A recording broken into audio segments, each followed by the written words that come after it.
berita-berita yang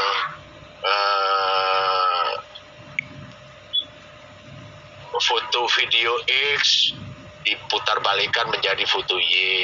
Ya, contoh kemarin yang beredar viral di bagaimana Pak Karno bacakan teks proklamasi didampingi oleh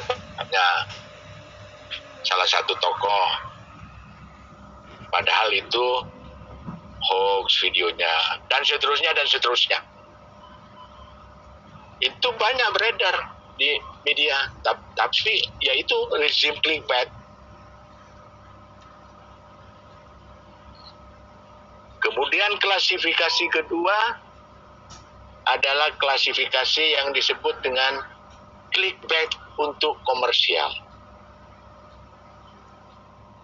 Jadi dia ingin membuat konten-kontennya bisa dimonetasi,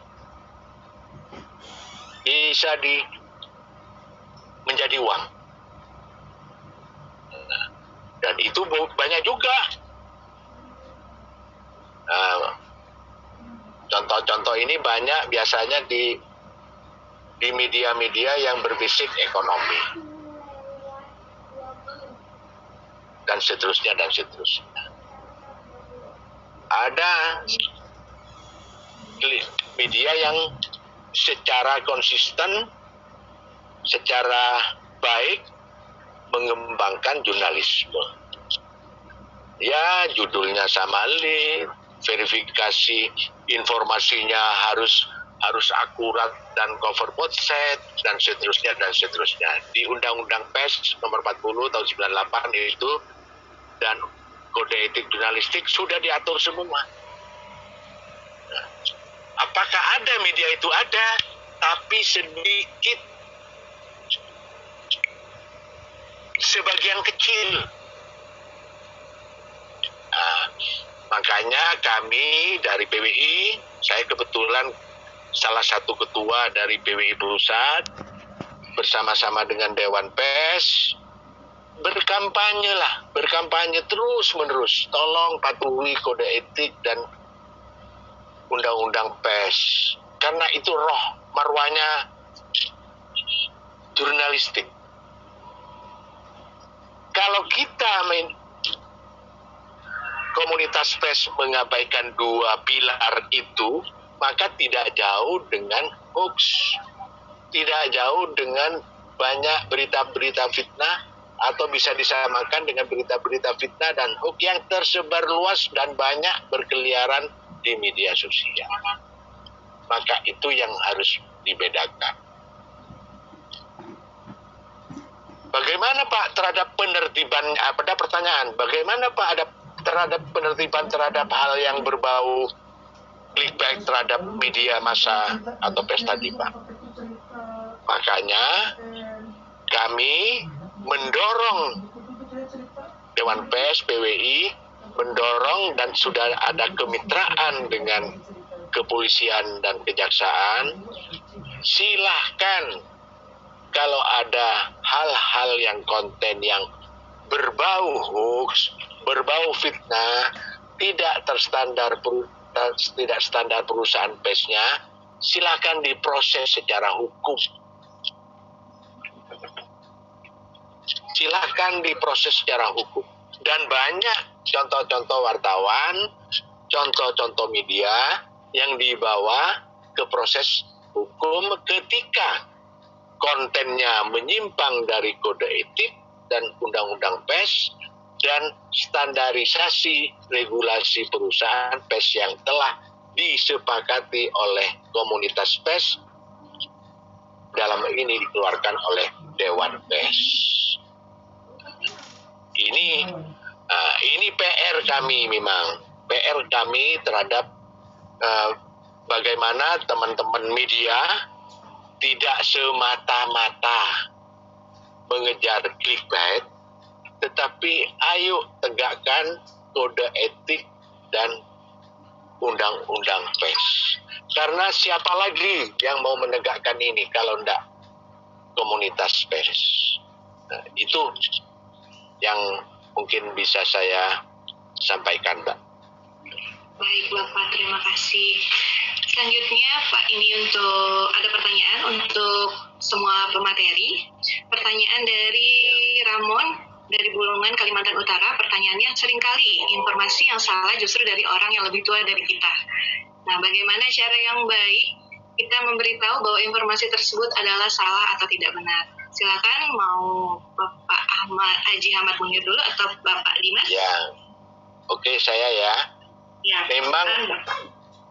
memang tidak semua yang dikatakan senior, sesepuh kita itu selalu benar ya.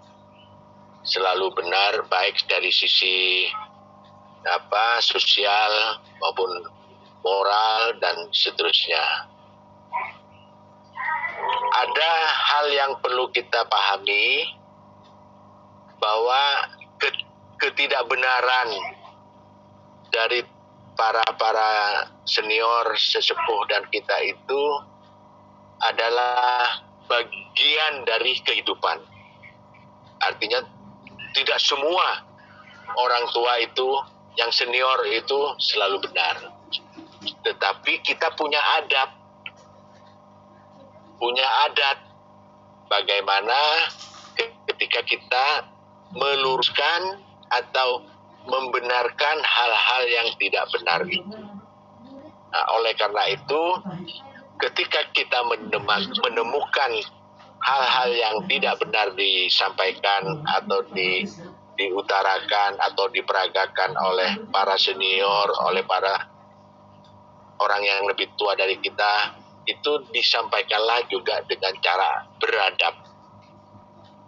Yang sebagai anak, sebagai orang muda, itu disampaikan dengan sopan santun yang baik. Tidak perlu disampaikan dengan hal-hal yang, mohon maaf, berbau tidak sopan, bahkan jangan sampai kurang ajar, atau bahkan sampai menghardik dan seterusnya. Saya kira dinamika itu pasti menjadi bagian dari kita, dan sikap itu harus kita kembangkan untuk memberi penghormatan kepada senior dengan membenarkan, meluruskan dengan cara yang sopan, cara yang baik, dan cara yang tidak membuat, syukur-syukur cara orang yang tidak membuat orang menjadi tersinggung dan marah. Saya kira itu pasti menjadi didikan kita semualah. Dan ini menjadi bagian dari budaya kita semua. Budaya orang Indonesia, sebagaimana kita menghormati, menghargai orang tua dengan cara tetap mengedepankan keadaban tadi.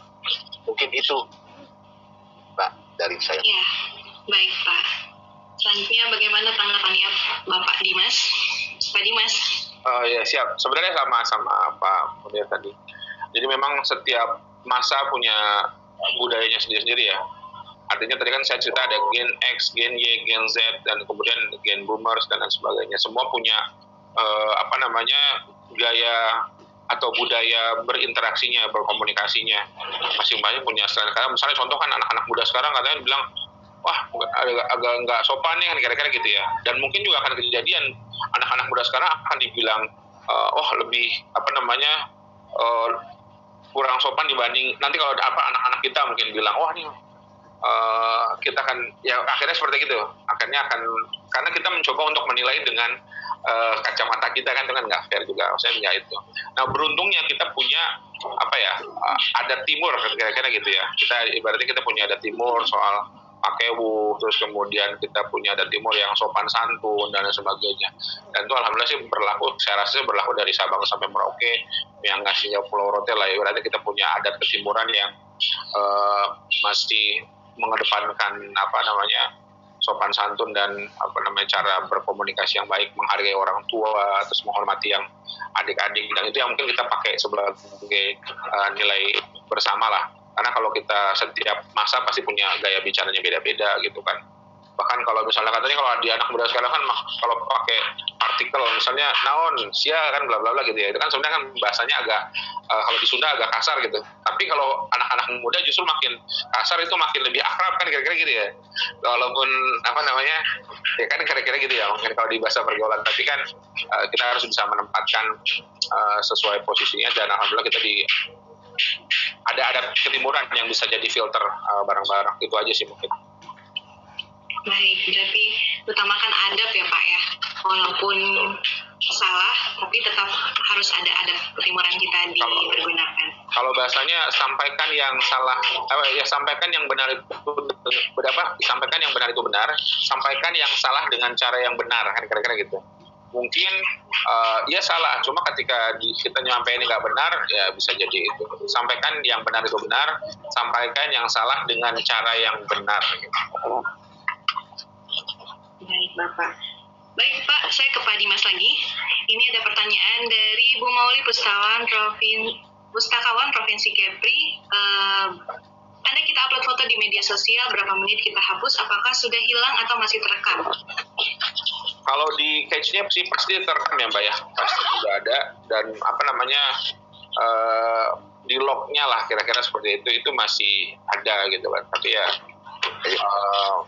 apa ya Mas? Ya, karenanya masih ada Mbak gitu kan. Kalau dia akan, apalagi kalau misalnya di mana naiknya media sosial ya. Iya, media sosial. Oh ya, bisa jadi apa namanya dia masih ada tersimpan di situ kan. Ya memang ya harus benar-benar hati-hati kalau misalnya ngupload lah, keburu upload gitu kan. Tapi memang apa namanya nggak setiap orang tanda kutip tahu cara nyarinya kan kira-kira gitu ya. Karena kan dia ibaratnya bahasa teknisnya lah.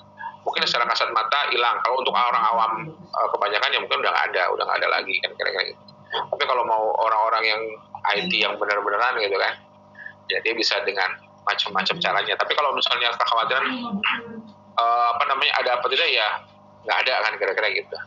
Dengan effort, dengan usaha yang keras dia akan menjadi ada kan gitu. Dan tapi nggak setiap orang punya kemampuan untuk itu kan kira-kira gitu.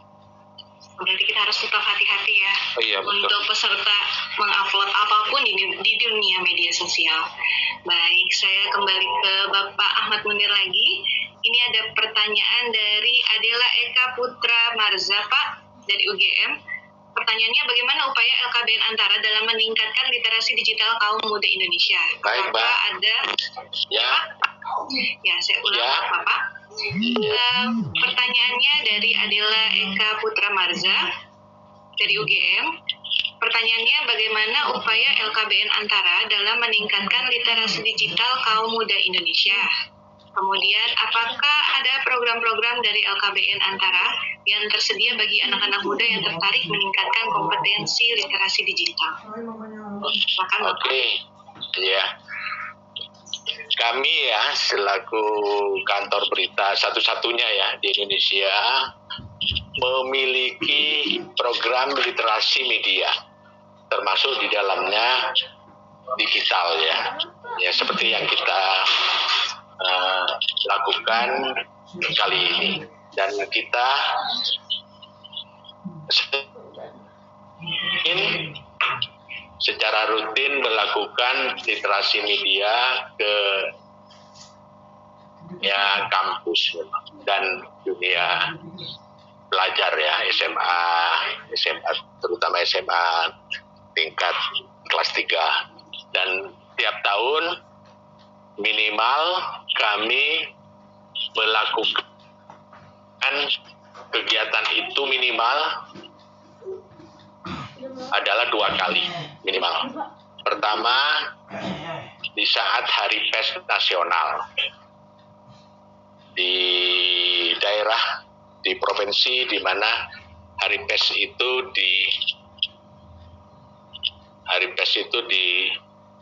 digelar.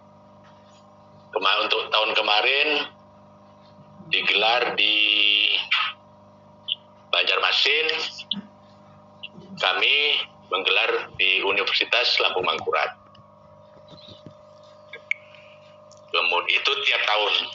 Biasanya malah berbentuk bermacam-macam kegiatan.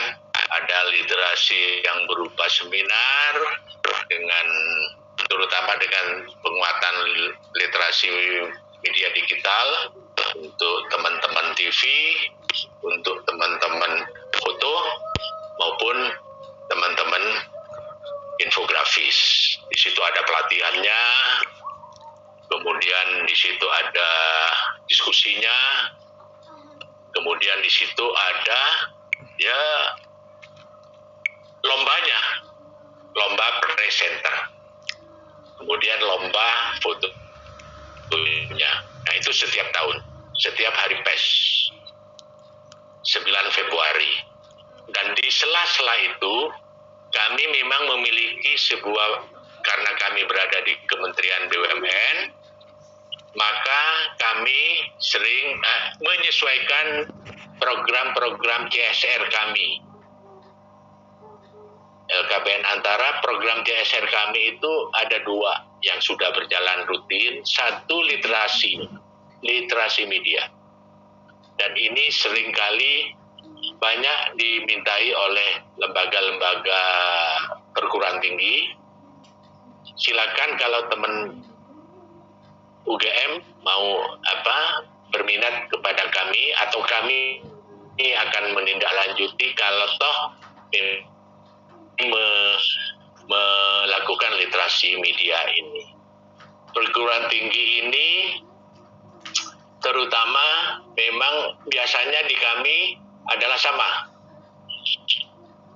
Seminar, penguatan dunia digital, pelatihan fotografi, pelatihan video, maupun pelatihan infografis, dan seterusnya. Nah ini yang sudah berjalan, kami pernah di UNER, kami pernah di UI, dan kami pernah di Unibrau, dan kalau UGM selama saya di sini belum tahu informasi, belum tahu di Jakarta, saya belum tahu informasinya apakah pernah di UGM. Kalau di Universitas Muhammadiyah Solo pernah, dan seterusnya. Dan itu program kita nomor 1 yang CSR. Yang kedua programnya adalah sertifikasi wartawan. Jadi kami sebagai BUMN memiliki kepedulian terhadap dunia pers dengan memberikan bantuan untuk mensertifikasi wartawan-wartawan yang ada di Indonesia. Kemarin saya mensertifikasi perempuan wartawan seluruh Indonesia. Ada 35 wartawan-wartawan perempuan di Indonesia, dari Papua dari Sabang sampai Papua di sertifikasi wartawannya bekerja sama dengan Dewan Pers. Jadi prinsipnya bisa ya Mbak ya. Nanti kami bersyukur. Dari fakultas apa itu Mbak? UGM Pak. Ya fakultasnya? Tidak, belum menyebutkan fakultas. Oh tidak menyebut ya. Oke.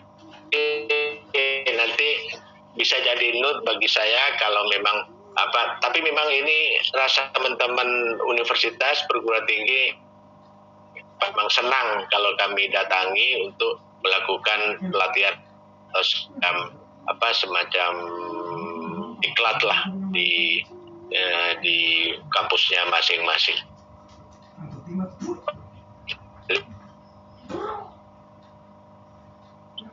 Baik Pak. Satu lagi Pak, pertanyaan dari Esra Selena berasal dari PMI. Saya ingin bertanya kepada Pak mengenai penerapan kode etik jurnalistik bagi para wartawan, baik wartawan yang terlembaga dan yang menjalankan fungsi wartawan, guna meminimalisir pemberitaan yang meresahkan masyarakat. Kode etik, ulangi Pak, terputus barusan Pak. Ya. Ulangi Pak. Bagaimana mengendalikan penerapan kode etik jurnalistik bagi para wartawan, baik wartawan yang terlembaga dan menjalankan fungsi wartawan, guna meminimalisir pemberitaan yang meresahkan masyarakat? Ya. Pertama, kami ya komunitas wartawan, mohon maaf, memang masih banyak pekerjaan PR yang besar. Bagaimana memastikan para wartawan yang tersebar di seluruh Indonesia itu dalam karya jurnalistiknya itu sudah patuh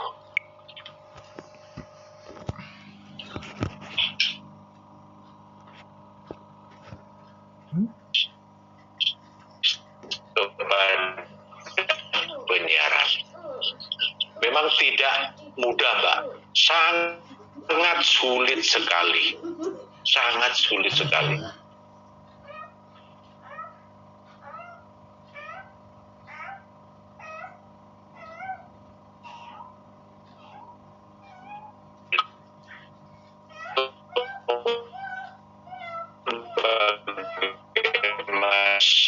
Itu terjadi. Bagaimana Pak caranya? Saya menggarisbawahi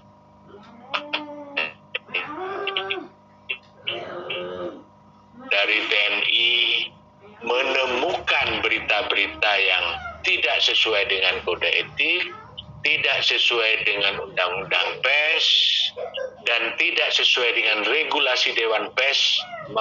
Misalkan perusahaan persnya tidak terlembaga, maka tidak tersertifikasi standarisasi perusahaannya, silakan lapor ke polisi.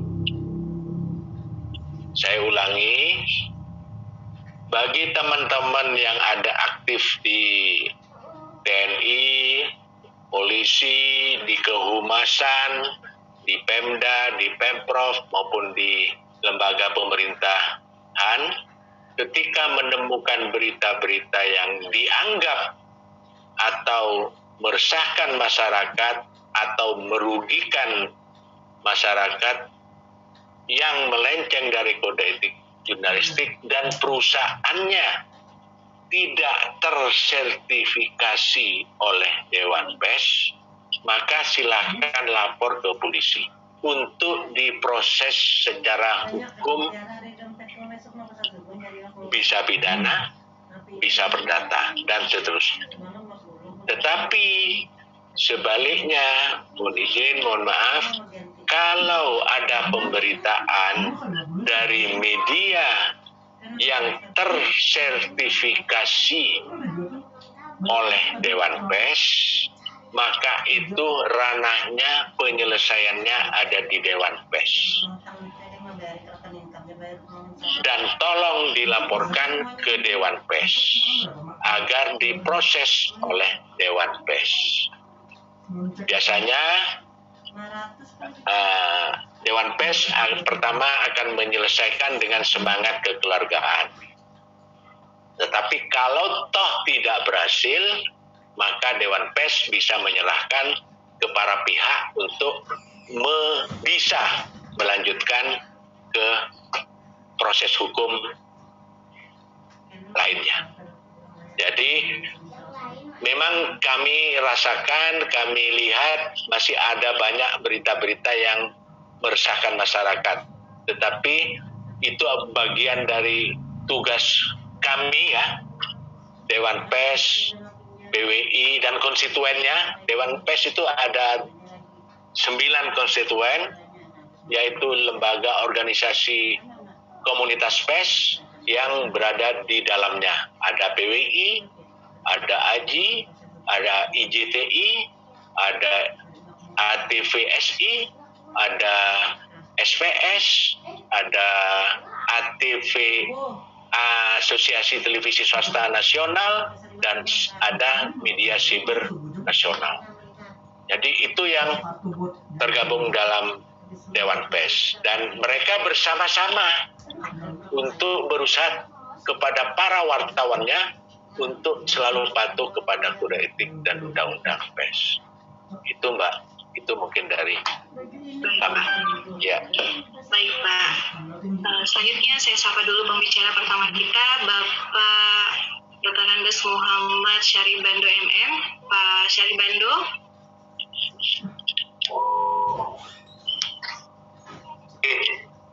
Ini karena bolak-balik rapatnya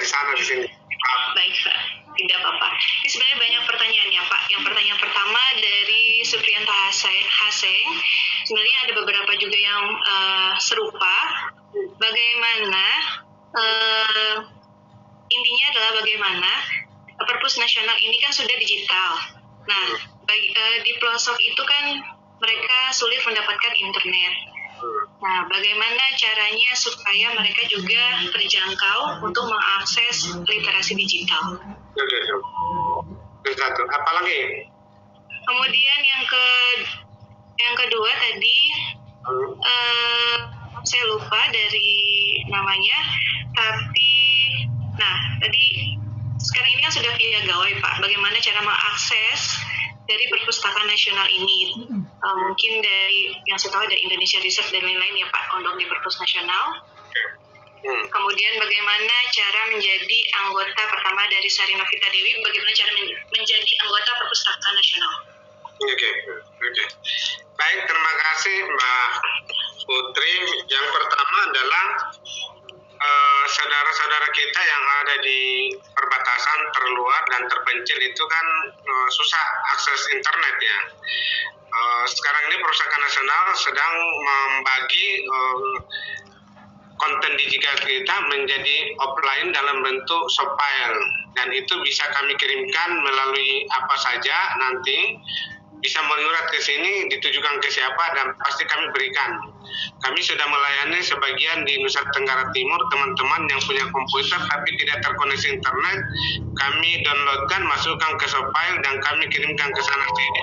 Bisa dibaca di komputer yang dia miliki tanpa online. Itu satu ya. Yang kedua, bagaimana mengakses Indonesia OneSearch dan IPUSNAS. Yang pertama, untuk Indonesia OneSearch, mau tidak mau harus menjadi anggota. Bagaimana caranya menjadi anggota? Silakan masuk ke web perpusnas.go.id, dan di situ nanti masuk ke portal keanggotaan. Silakan masukkan identitasnya karena semua gratis. Nanti dalam waktu sangat singkat, paling 2 menit itu sudah keluar nomor anggota, dan itu disimpan.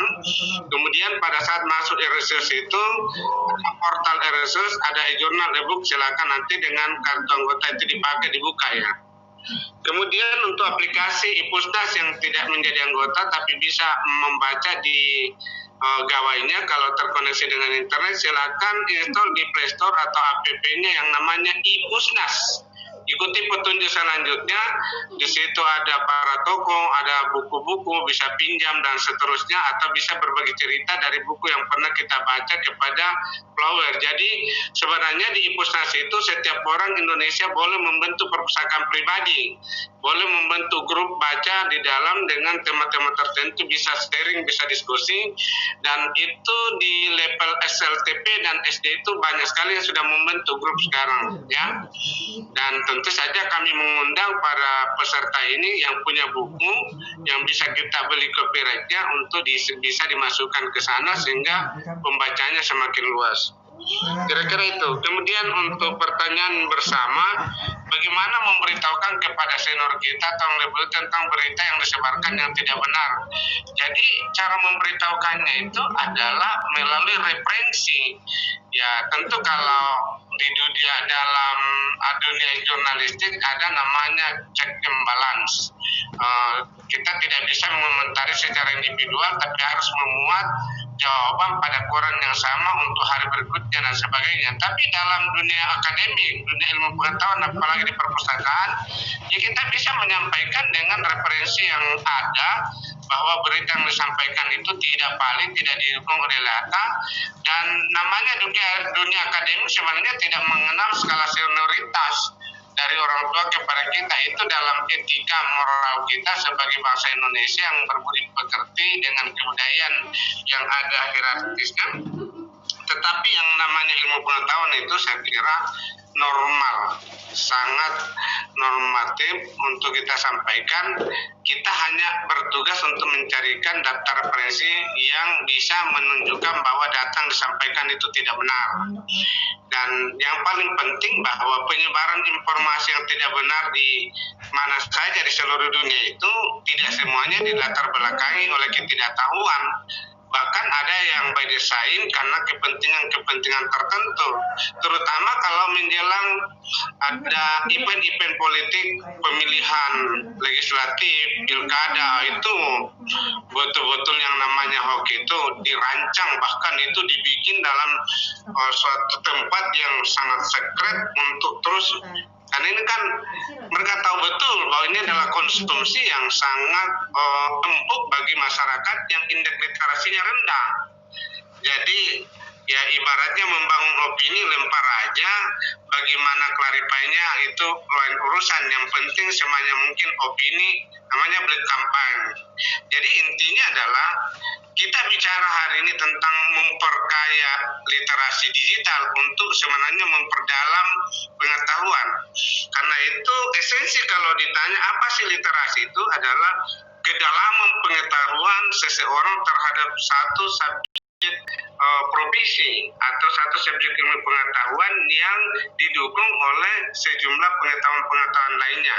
Misalnya Anda seorang pilot, ya tentu kedalaman pengetahuan Anda tentang pilot itu bukan hanya sekedar menerbangkan pesawat, tetapi bagaimana bermanuver pada semua cuaca yang tidak baik, yang itu didukung oleh pengetahuan yang luas tentang keadaan alam di angkasa raya.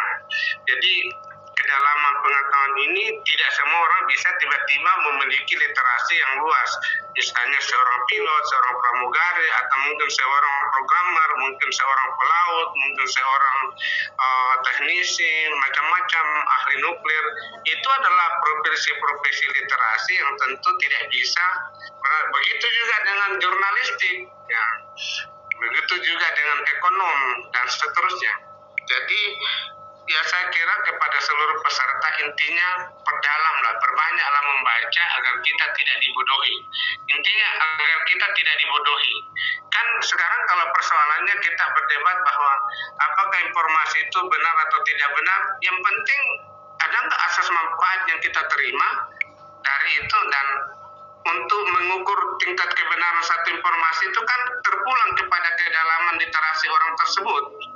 Ya, contoh misalnya kita di perpustakaan, kita tidak pernah terbawa arus dengan berita-berita di media sosial karena kita sudah tahu itu by design.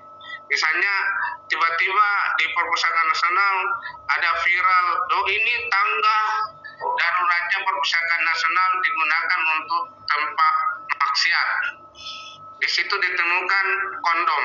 Nah, begitu ditelusuri oleh security, dilacak melalui yang namanya CCTV, ternyata ada seorang yang terpeleset, kemudian berhamburan isi tasnya, dan kemudian ada itu terjatuh, dan kemudian itu diinikan. Jadi kita perlu pekerjaan yang luar biasa untuk bisa menjawab pemberitaan yang sudah menyebar kemana-mana.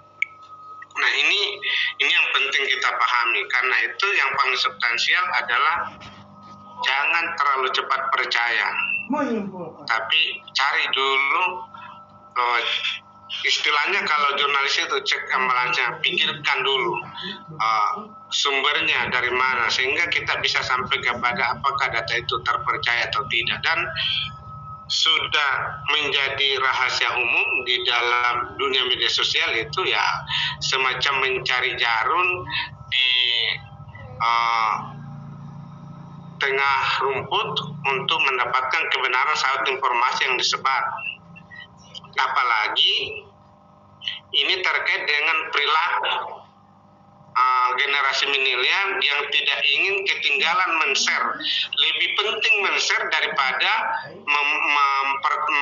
mempertimbangkan risikonya. Ya kalau perlu share dulu, baru ini. Begitu digugat, ini kan sama meneruskan dan seterusnya. Dan makanya kalau Anda coba melempar satu isu melalui media sosial, jangan heran kalau 5 hari kemudian itu seluruh Nusantara udah tahu. Itulah kelebihan dan kekurangan yang membuat kita semakin hati-hati untuk memberikan informasi yang tidak benar, karena ini kan berdampak.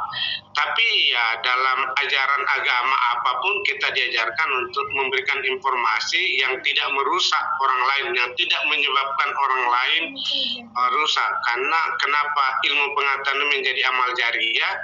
Karena esensinya hendaklah ilmu yang kamu sebarkan itu memberikan manfaat hari ini, besok, dan seterusnya. Kalau dia merusak, maka itu juga nanti risikonya kembali kepada penyebar hoax tersebut. Kira-kira itu. Terima kasih Mbak Putri. Ya, baik Pak Sarif Bando. Bapak satu lagi Pak, dari Nisa Trihadeyanti dari Dinas Perpustakaan Kota Sukabumi bertanya bagaimana strategi perpustakaan sekarang bersaing dengan internet? Itu bukan sebuah pertanyaan yang dipertentangkan, karena internet adalah fasilitas perpustakaan untuk menunjukkan eksistensinya. Internet kan adalah sebuah fasilitas yang kita pakai untuk menginformasikan kelebihan kita. Jadi itu bukan sebuah pertanyaan. Sama kalau saya ditanya, bagaimana perpustakaan di era digital? Itu jangan ditanya ke saya, karena mandatori undang-undangnya memerintahkan kepada saya untuk menyediakan fisiknya, menyediakan digitalnya. Dan di paradigma sekarang ini, saya menetapkan perpustakaan menjangkau masyarakat, maka menjadi keniscayaan bagi saya untuk menggunakan fasilitas internet dan teknologi untuk sampai ke sana. Jadi itu bukan sebuah pertanyaan yang substansi, tapi justru adalah sebuah realita yang harus ditingkatkan kualitasnya. Anda tahu kita punya bandwidth saat ini bisa melayani insya Allah 2,5 sampai 5 juta orang per second. Dan itu kita rencana untuk tingkatkan bandwidth itu menjadi 10 juta orang per second. Jadi semakin kami tergantung kepada itu, karena itu perpustakaan nasional adalah salah satu perpustakaan nasional di seluruh dunia dari 10 perpustakaan terbaik dunia yang sudah sampai ke tier 3. Tier 3 itu artinya kalau mati lampu sudah siap genset kami, dan itu ada 5 toren yang sudah siap dengan bahan bakarnya untuk menyalakan genset. Kalaupun genset mati, masih ada poltesa kami yang cadangan listrik yang akan mengkontribusi minimal 1 kali 24 jam. Jadi dipastikan tidak mungkin mati internet di perpustakaan nasional. Baik Pak, terima kasih. Pertanyaan terakhir dari Dinda, seorang Papua, untuk semua pembicara. Bagaimana cara kita bisa berpartisipasi sebagai kontributor di Perpusnas LKBN Antara ataupun Indonesia-Baik.id? Dan apakah ada beasiswa atau pelatihan oleh LKBN, Indonesia-Baik.id, dan Perpusnas? Terima kasih kepada pembicara. Mungkin tadi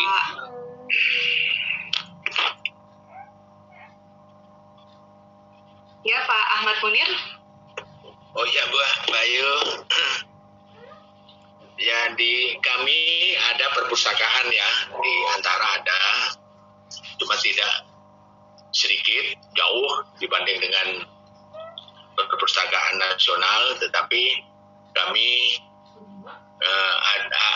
ada keunggulan yang sangat khas di Antara itu, yaitu terkait dengan perpustakaan foto kami. Jadi perpustakaan dokumentasi foto kami itu tersimpan cukup banyak sejarah-sejarah bangsa Indonesia, baik sebelum kemerdekaan sampai sekarang. Dan sekarang ini kami lagi kembangkan, di-upgrade secara ke sistem IT-an, dan dalam proses, dan insya Allah akhir tahun itu kami akan memiliki sebuah web yang mungkin terintegrasi baik dari sisi konten maupun dari sisi monetasinya. Jadi kami nanti ini sebagai kantor berita akan menampilkan sebuah web khusus foto yang tidak jauh atau tidak kalah dengan kantor berita AFP maupun Reuters. Dia akan menampilkan puluhan ribu foto dari sejarah bangsa Indonesia sampai sekarang ini, yang semuanya terdigitalisasi semua. Dan ketika para pihak untuk ingin membeli atau ingin memakai, baik untuk foto kenangan atau foto foto pribadi maupun dalam foto-foto media dan seterusnya. Di situ bisa dilakukan dengan dua cara. Satu, berlangganan. Dua, dengan retail. Di situ akan terjadi transaksi online.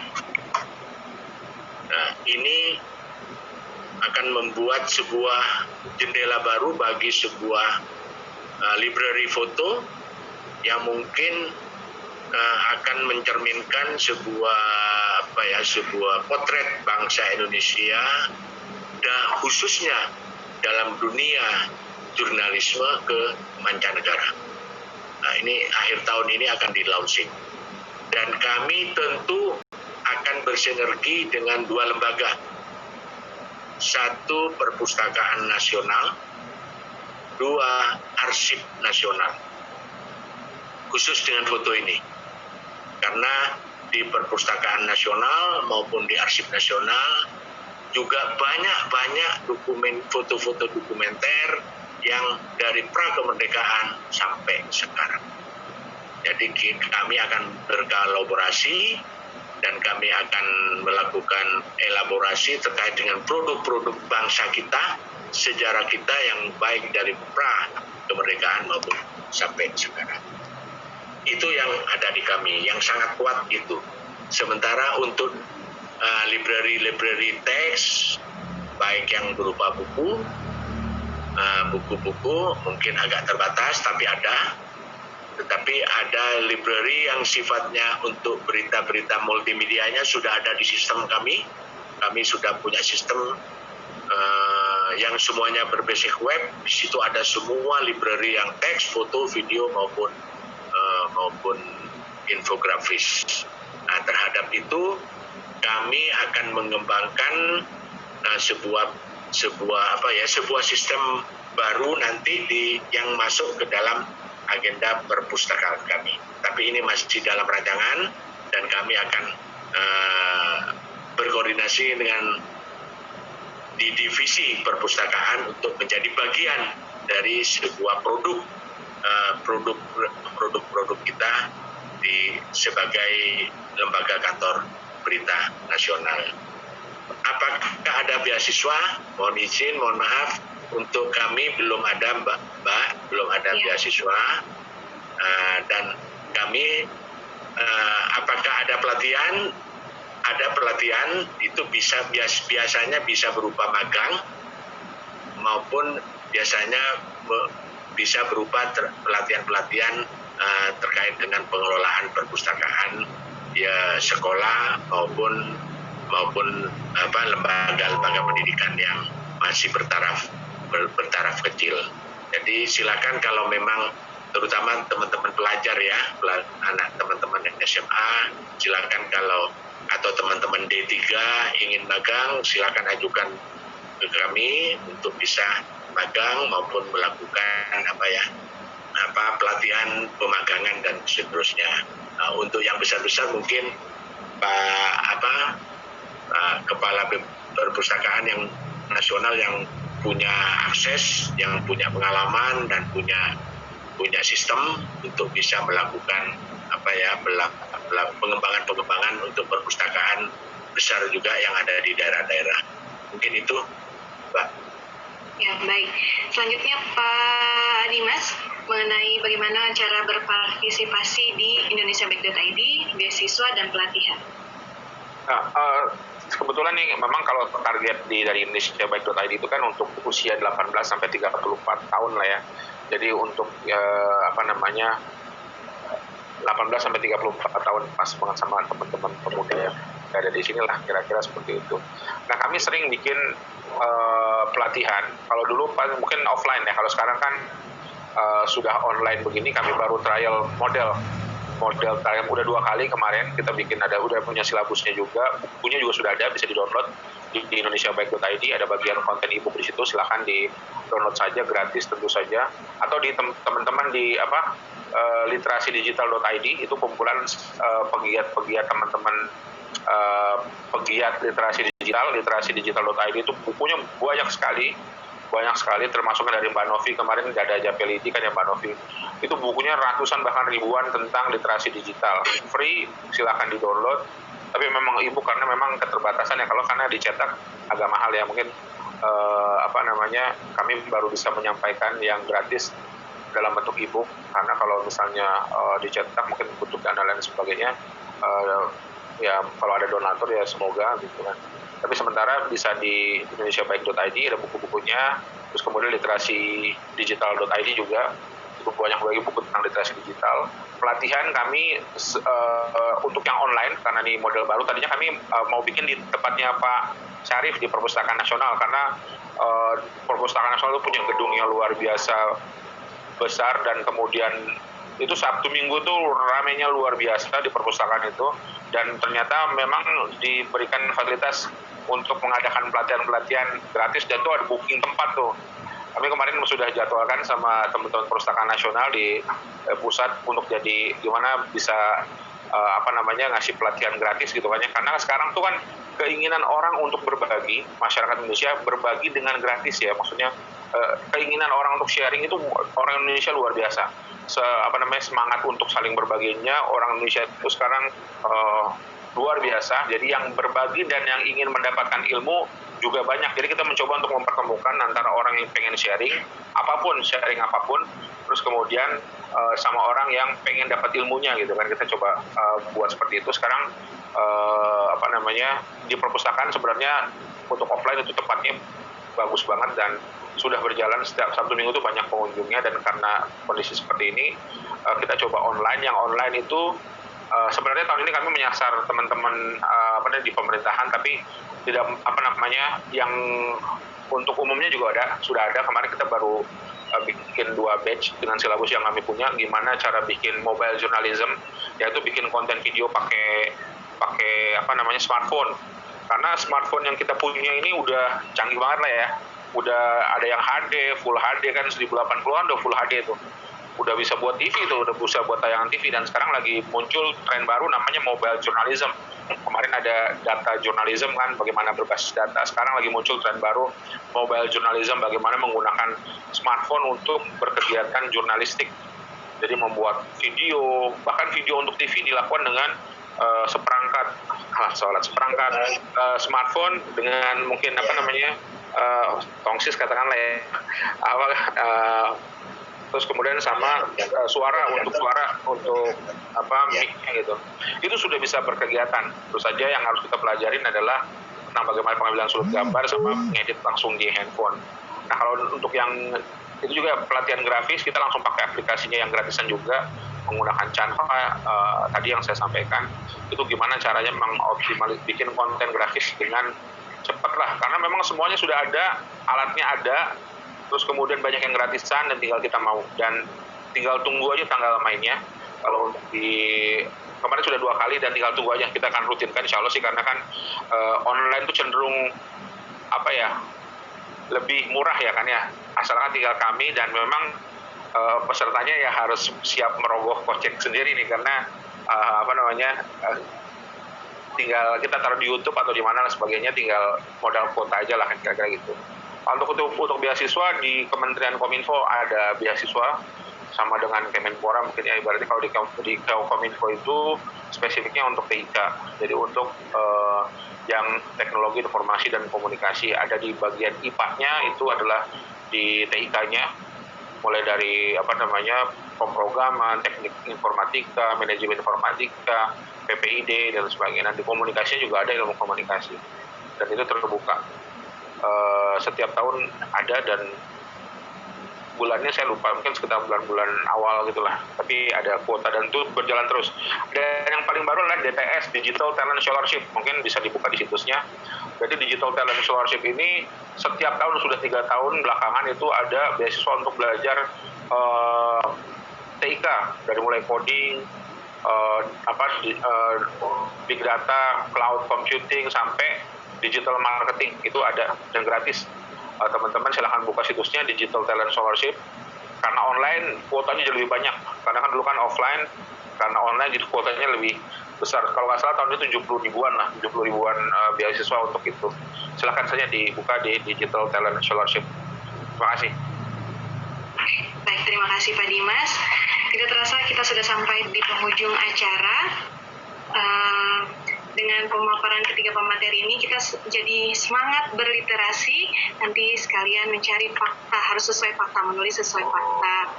Kemudian terutama saya mengucapkan terima kasih kepada ketiga pemateri kita, yaitu Bapak Muhammad Sarif Bando, Bapak Dr. Andes Haji Ahmad Munir, Bapak Dimas Aditya Nugraha. Kemudian terima kasih kepada Bapak Triwinarno AKCA, Kepala Pusat Pemberdayaan Pemuda dan Olahraga Nasional, serta tim penyelenggara dari Pusat Pemberdayaan Pemuda dan Olahraga Nasional. Terima kasih kepada seluruh peserta.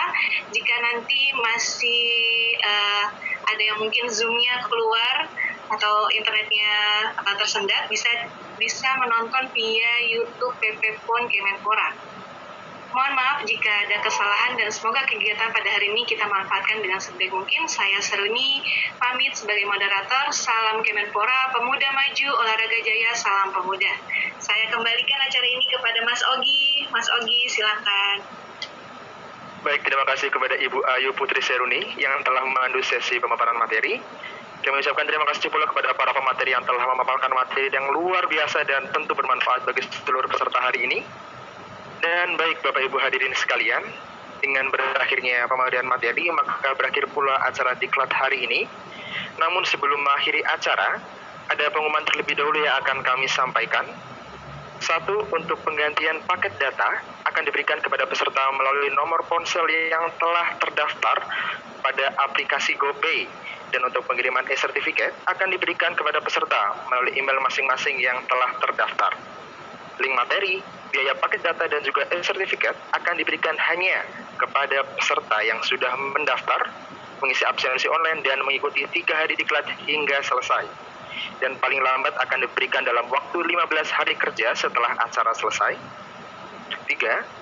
Keputusan panitia mengenai peserta yang berhak mendapatkan e-sertifikat dan juga biaya pengganti kuota adalah mutlak dan tidak bisa diganggu-gugat.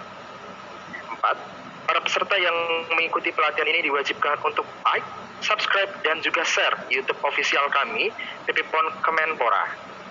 Dan terakhir, daftar untuk diklat pemberdayaan pemuda di bidang literasi digital pemuda hari selanjutnya, yaitu pada tanggal 30 Juli 2020 dapat dilakukan melalui link berikut https://bit.ly/pppon0730.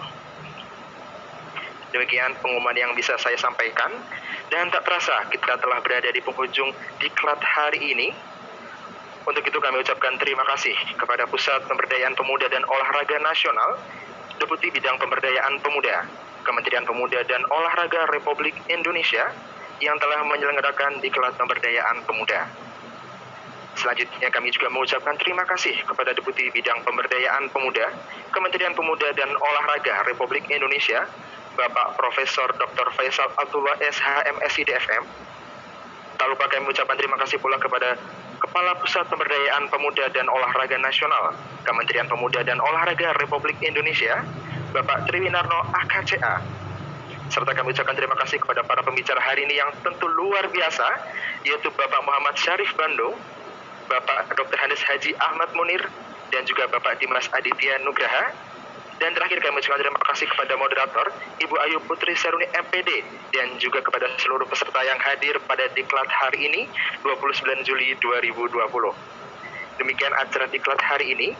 Semoga materi yang kita dapatkan hari ini dapat bermanfaat untuk seluruh peserta.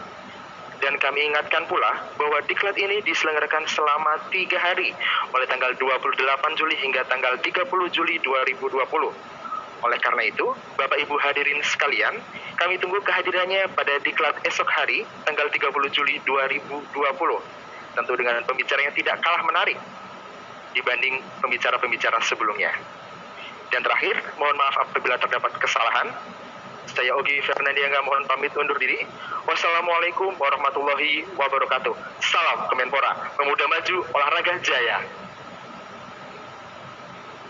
Pora.